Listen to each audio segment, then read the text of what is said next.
Child abuse இருக்கு. ஒரு 5 வயது குழந்தையும் பாலியல் பலாத்காரம், திருமணமாகி ஒரு கணவனாலேயும் ஒரு பாலியல் பலாத்காரத்துல பெண்கள் இருக்காங்க அப்படின்னு சொல்லும் பொழுது இதுக்கு என்ன தீர்வு அப்படின்னு கேட்டீங்கன்னா,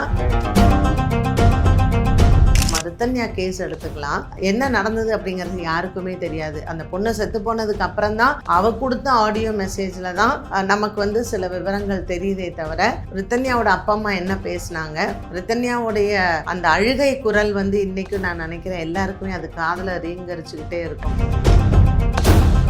அதுக்கப்புறம் நிறைய வந்தது. ஒரு அட்வொகேட்டோடைய விஷயம் ஒன்று நம்ம பார்த்தோம். எப்படி அவங்களும் இந்த மாதிரியான ஒரு டௌரி விஷயத்தில் பாதிக்கப்பட்டாங்கன்னு.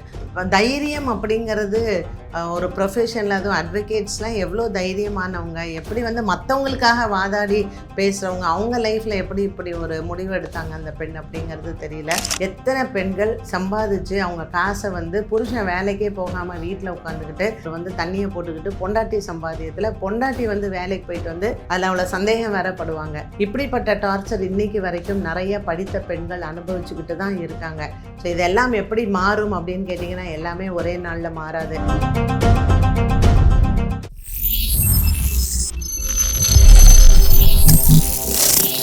ஃபுல் ஆன் லைஃப் ஸ்டைல் நேயர்களுக்கு வணக்கம்.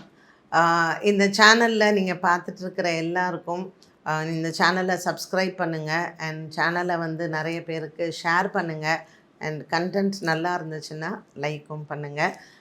இந்த பதிவில் நம்ம பார்க்க போகிறது என்னென்னா, ஒரு சின்ன மோட்டிவேஷ்னல் டாக் தான். பெண்களுக்கு குறிப்பாக இப்போ நடக்கக்கூடிய சமீப சம்பவங்களை எல்லாம் பார்க்கும் பொழுது பெண்களுக்கு என்ன தான் அவங்க பேரண்ட்ஸ் வீட்டில் நிறைய சப்போர்ட் இருந்தாலும் சரி, இல்லை ஃபினான்ஷியலாக அவங்க இண்டிபெண்ட்டாக இருந்தாலும் சரி, இந்த செக்ஷுவல் ஹராஸ்மெண்ட் அப்படிங்கிறது எல்லா இடங்கள்லையுமே இருக்குது. திருமணமான பெண்களுக்கும் இருக்குது, திருமணம் ஆகாத பெண்களுக்கும் இருக்குது. அதாவது தனக்கு ஒரு பாதுகாப்பு இல்லாத ஒரு சூழ்நிலை பெண்களுக்கு இருக்கோ அப்படிங்கிறது எல்லாருக்குமே அந்த அச்சத்தை கொடுக்குது. ஏன்னா சைல்டு அபியூஸ் இருக்குது. ஒரு 5 வயது குழந்தையும் பாலியல் பலாத்காரம், திருமணமாகி ஒரு கணவனாலேயும் ஒரு பாலியல் பலாத்காரத்தில் பெண்கள் இருக்காங்க அப்படின்னு சொல்லும் பொழுது இதுக்கு என்ன தீர்வு அப்படின்னு கேட்டிங்கன்னா உங்ககிட்ட தான் இருக்குது, பெண்கள் கிட்ட தான் இருக்குது. ஃபஸ்ட்டு பெண்களுக்கு இருக்க வேண்டியது தன்னம்பிக்கைங்க. தன்னம்பிக்கையும் அவங்களுக்கு அந்த தன்னம்பிக்கை எப்படி இருக்கும்னா, ஒரு அப்பா அம்மாட்ட இப்போ நம்ம ரித்தன்யா கேஸ் எடுத்துக்கலாம். அவங்க என்ன நடந்தது அப்படிங்கிறது யாருக்குமே தெரியாது. அந்த பொண்ணு செத்து போனதுக்கு அப்புறம் தான் அவ கொடுத்த ஆடியோ மெசேஜில் தான் நமக்கு சில விவரங்கள் தெரியுதே தவிர, ரித்தன்யாவோட அப்பா அம்மா என்ன பேசினாங்க, ரித்தன்யாவுடைய அந்த அழுகை குரல் இன்றைக்கு நான் நினைக்கிறேன் எல்லாருக்குமே அது காதில் ரீங்கரிச்சுக்கிட்டே இருக்கும். அந்த பொண்ணு அழுதுட்டு சொல்லும் பொழுது எவ்வளோ ஒரு வேதனை, அதுக்கு ஒரு தற்கொலை பண்ணின்னு இருக்கா. அண்ட் அவள் ஒரு மறைமுகமாகவும் சொன்னாள். அவள் கணவன்ட்டு அவளுக்கு ஒரு செக்ஸ் டார்ச்சர் இருந்தது, வேர்பல் டார்ச்சர், அவங்க மாமியார், அவங்க மாமனார் எல்லாருமே. ஸோ பெண்களை பெற்ற பெற்றோர்கள் உங்கள் பிள்ளைங்களுக்கு ஃபஸ்ட்டு தன்னம்பிக்கையை நீங்கள் சொல்லிக் கொடுங்க. இந்த தன்னம்பிக்கை எப்படி இருக்கணும் அப்படின்னு சொன்னால், என்ன பிரச்சனையாக இருந்தாலும் பரவாயில்லம்மா, நீ ஒன்றும் கவலைப்படாத, நீ வா, நாங்கள் பார்த்துக்குறோன்னு அட்ஜஸ்ட் பண்ணிட்டு இரு. வாழ்க்கைனா இப்படி தான் இருக்கும் அப்படிங்கிறத தயவு செஞ்சு சொல்லாதீங்க. வாழ்க்கை இப்படி இருக்காதுங்க. வாழ்க்கை போய் ஒரு மாமியார் வீட்லேயும் மாமனார் வீட்லேயும் செல்ஃப் ரெஸ்பெக்ட் இல்லாமல் இருக்கணும்னு அவசியமே இல்லை. நீங்கள் 1 பவுன் கூட போட்டு பொண்ணை கல்யாணம் பண்ணி கொடுங்க.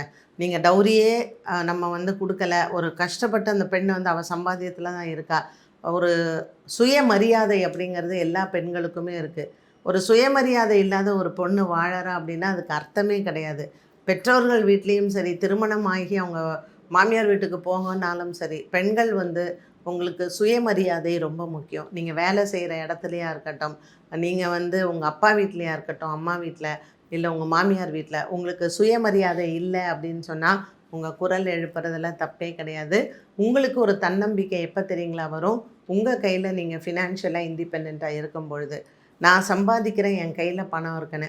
எத்தனை பெண்கள் சம்பாதிச்சு அவங்க காசை புருஷன் வேலைக்கே போகாமல் வீட்டில் உட்காந்துக்கிட்டு, எனக்கு தெரியும் என்னுடைய ப்ரொஃபஷனில் வீட்டில் உட்காந்து ஜாலியாக அவர் தண்ணியை போட்டுக்கிட்டு பொண்டாட்டி சம்பாதியத்தில் பொண்டாட்டி வேலைக்கு போயிட்டு அதில் அவ்வளோ சந்தேகம் வேறப்படுவாங்க. இப்படிப்பட்ட டார்ச்சர் இன்றைக்கி வரைக்கும் நிறைய படித்த பெண்கள் அனுபவிச்சுக்கிட்டு தான் இருக்காங்க. ஸோ இதெல்லாம் எப்படி மாறும் அப்படின்னு கேட்டிங்கன்னா எல்லாமே ஒரே நாளில் மாறாது. ஆனால் மாற்றத்தை நம்மளால் கண்டிப்பாக கொண்டு வர முடியும். எப்பொழுது அப்படின்னா, உங்களுடைய பிரச்சனைகளை நீங்கள் வாய்ஸ் அவுட் பண்ணாதான் உங்களுக்கு பிரச்சனைக்கான தீர்வு கிடைக்கும். ஸோ ஸோ ஒரு சிலருக்கு அவங்களுடைய சொசைட்டியை பார்த்து பயப்படுவாங்க, ஒரு சிலர் அவங்க வீட்டை பார்த்து பயப்படுவாங்க, ஒரு சிலர் பிள்ளைங்களுக்காக பயந்துக்கிட்டு வந்து இருப்பாங்க. இப்படி ஒவ்வொருத்தருங்களுக்கும் ஒரு ஒரு க்ரைட்டீரியா இருக்கத்தான் செய்யுது. இதில் அல்டிமேட்டாக என்ன ஆகுதுன்னா, அந்த பெண் வந்து அவளுடைய சந்தோஷத்தை தொலைச்சிட்டு நிற்கிறா. சாக்ரிஃபைஸ் அப்படின்னு சொல்லி குடும்பத்திற்காக சாக்ரிஃபைஸ் பண்ணிவிட்டு அவங்களுடைய சந்தோஷத்தை தொலைச்சிட்டு நிற்கிறாங்க. உங்களுடைய தன்னம்பிக்கையில் உங்களுடைய இண்டிபெண்டன்ஸ் கண்டிப்பாக இருக்கணும். உங்களுக்கு எது சந்தோஷமோ அதை கண்டிப்பாக செய்யுங்க. நீங்கள் ஒரு பாட்டு கேட்குறதா, இல்லை சினிமா போகிறதா, இல்லை உங்கள் பிள்ளைங்களை கூட்டிகிட்டு ஒரு கோயிலுக்கு போகிறதா, உங்களுக்கு என்ன சந்தோஷமோ அந்த சந்தோஷத்தை செய்யுங்க. அது உங்களுடைய தன்னம்பிக்கையை நிச்சயமாக வளர்க்கும். ஸோ ஃபினான்ஷியல் இண்டிபெண்டன்ஸ் ஒரு பக்கம் இருந்தாலும், நீங்கள் வேலைக்கு போகலை, வீட்டில் இருக்கக்கூடிய பெண்மணியா, உங்களுக்கு என்ன பிடிக்குதோ, ஒரு சீரியல் பார்க்கணுன்னா கூட ஹஸ்பண்டோட பெர்மிஷன் வேணும். அவங்க ரிமோட் கையில் வச்சுருப்பாங்க, அவங்க மாற்ற மாட்டாங்க, அவங்களுக்கு பிடிச்சது தான் பார்ப்பாங்கன்னு சொல்கிற பெண்கள் எத்தனையோ பேர் இருக்காங்க. ஸோ இனிமேலாவது உங்களுடைய சந்தோஷத்திற்காக நீங்கள் எப்படி வாழணும் அப்படிங்கிறத முடிவு பண்ணுங்கள். பெண்களுக்கு அப்போ தான் நிஜமாகவே ஒரு தன்னம்பிக்கையும் வரும், அவங்களுக்கு வந்து ஒரு சுதந்திரமும் கிடைக்கும், அவங்களுடைய ஒரு ஹாப்பினஸ்க்கு அவங்க கண்டிப்பாக வாழலாம். ரித்தன்யா மாதிரி எத்தனையோ பெண்கள் இன்னும் வாழ்ந்துக்கிட்டு தான் இருப்பாங்க. அவங்களுடைய பிரச்சனைகளை வெளியிலேயே வந்து சொல்லாமல் அந்த பொண்ணாவது அவளுடைய வாழ்க்கையை முடிச்சுட்டா. பட் வாழ்ந்து கொண்டு இருக்கக்கூடிய பெண்களுக்கு எத்தனை மன அழுத்தம் இல்லை குடும்பத்தில் எத்தனை பிரச்சனைகள் வந்தாலும் யாராவது ஒருத்தர்கிட்ட கண்டிப்பாக பேசுங்க. ஏன்னா கம்யூனிகேஷன் இஸ் வெரி இம்பார்ட்டண்ட். நீங்கள் எவ்வளோக்கு எவ்வளோ உங்களுடைய விஷயத்தை யாராவது ஒருத்தர்கிட்ட நீங்கள் வெளியில் பேசினா தான் பிரச்சனைகளுக்கான தீர்வும் கிடைக்கும். தனியாக உட்காந்துக்கிட்டு அழறதோ, இல்லை என்னுடைய தலையெழுத்து நான் இப்படி இருக்கணும் அப்படின்னு சொல்கிறதோ, இல்லை கிரகங்கள் தான் காரணம் அப்படின்னு இன்னொன்று கிரகங்கள் மேலே பழி போடுறதோ, இது எல்லாமே நம்ம வந்து ஒரு எஸ்கேபிசம் அப்படின்னு தான் நம்ம சொல்லணும். ஜென்ரலாகவே வந்து பார்த்திங்கன்னா, ஒரு பெண் வந்து வெளியில் வந்து பேசுகிறா அப்படின்னாலே அவளை உடனே கேரக்டர் அனலைசேஷன் பண்ணுவாங்க. அந்த பொண்ணு எப்போவுமே இப்படி தான் அப்படின்னு சொல்லுவாங்க. இல்லை ஒரு பொண்ணை வந்து டிமார்க் பண்ணணும் அப்படின்னா அவளை பற்றின நிறைய அவதூறுகள் வந்து பேசுகிறது உண்டு. இது குடும்பத்துக்குள்ளேயே நிறையா இருக்கும். ஒரு மாமியார் வந்து பேசுவாங்க, இல்லை மாமனார் பேசுவாங்க. ஸோ அந்த பெண்ணுக்கு வந்து ஒரு ஃபேமிலி சப்போர்ட் அப்படிங்கிறது இல்லை அப்படின்னாலே அவளுக்கு வந்து அது எங்கே போய் வாய்ஸ் அவுட் பண்ணுறதுன்னே தெரியாமல் இருக்கும். இப்போ நம்ம ரித்தன்யா கேஸ்லேயுமே அதை தான் வந்து பார்த்தோம். இப்போ ரித்தன்யா கேஸ் இல்லாமல் இன்னும் மற்ற விஷயங்கள் அதுக்கப்புறம் நிறையா வந்தது. ஒரு அட்வொகேட்டோடைய விஷயம் ஒன்று நம்ம பார்த்தோம். எப்படி வந்து அவங்களும் இந்த மாதிரியான ஒரு டௌரி விஷயத்தில் வந்து பாதிக்கப்பட்டாங்கன்னு. இப்போ தைரியம் அப்படிங்கிறது ஒரு ப்ரொஃபஷனில் அதுவும் அட்வொகேட்ஸ்லாம் எவ்வளோ தைரியமானவங்க, எப்படி வந்து மற்றவங்களுக்காக வாதாடி பேசுகிறவங்க, அவங்க லைஃப்பில் எப்படி இப்படி ஒரு முடிவு எடுத்தாங்க அந்த பெண் அப்படிங்கிறது தெரியல. தைரியமான பெண்கள் நல்லா வந்து வெளியில் பேசியும் கஷ்டப்படுறவங்க இருக்கத்தான் செய்கிறார்கள். தைரியம் இல்லாமல் வீட்டுக்குள்ளேயே உட்காந்து அழக்கூடிய பெண்களுக்கும் கஷ்டங்கள் இருக்கத்தான் செய்யுது. ஸோ இதுக்கு தீர்வு அப்படின்னு கேட்டிங்கன்னா கண்டிப்பாக நம்ம வந்து தீர்வை எதிர்பார்க்கவே முடியாது. பட் எவ்ரி இண்டிவிஜுவல் நம்ம மாறலாம் இல்லையா? நம்மளுடைய ஒரு 50 வருடத்திற்கு முன்னாடி இருக்கக்கூடிய காலம் இன்றைக்கி இல்லை. பெண்கள் வந்து எல்லா இடத்திற்கும் விண்வெளிக்கு கூட அவங்க தனியாக போகிற அளவுக்கு எல்லா வசதிகளும் வந்தாலும் என்னவோ ஒன்று அந்த பெண்களுக்கு ஒரு சுதந்திரம் அப்படிங்கிறது இல்லை. அண்ட் ரெண்டாவது வந்து என்னன்னு கேட்டிங்கன்னா, ஒரு குடும்பத்தில் வந்து ஒரு ரொம்ப அட்டாச்மெண்ட் வந்து பெண்களுக்கு எப்பொழுதுமே உண்டு. நம்ம கணவர், நம்ம அப்பா அம்மா, நம்ம குழந்தைங்க, நம்ம சொந்தக்காரங்க, நம்மளுடைய கூட பிறந்தவங்க அப்படிங்கிற ஒரு பாண்டிங்லேயே வந்து எப்போவுமே வந்து பெண்கள் வந்து மாட்டிக்கிட்டு முழிப்பாங்க. ஸோ ஐ திங்க் அதிலிருந்து கொஞ்சம் அவங்க வெளியில் வரணும். கொஞ்சம் செல்ஃபிஷாக இருக்கணும். எனக்கு என்ன அந்த சந்தோஷம், எனக்கு என்ன தேவை அப்படிங்கிறத ஒவ்வொரு பெண்ணும் நினைக்கணும்னு நான் நினைக்கிறேன். இப்படி நம்ம வந்து நம்ம சமுதாயத்தில் ஒரு மாற்றம் வந்தால் கண்டிப்பாக எல்லா பெண்களுக்குமே ஒரு தைரியம் வருவதோடு மட்டுமல்லாமல் அவங்களும் நிச்சயமாக சந்தோஷமாக வாழ முடியும். தனியாக உட்காந்து அழறக்கூடிய சூழ்நிலை இல்லாமல் நானும் ஹாப்பியாக இருக்கேன், எனக்கான வாழ்வை நான் வாழ்கிறேன் அப்படின்னு சொல்லக்கூடிய ஒரு நிலைமை நிச்சயமாக வரும் அப்படிங்கிறத நம்ம எதிர்பார்க்குறோம். ஸோ இந்த சின்ன சின்ன மாற்றங்கள் எங்கேருந்து ஆரம்பிக்கும்னா நம்மள்டிருந்து தான் நம்ம ஆரம்பிச்சுக்கணும்.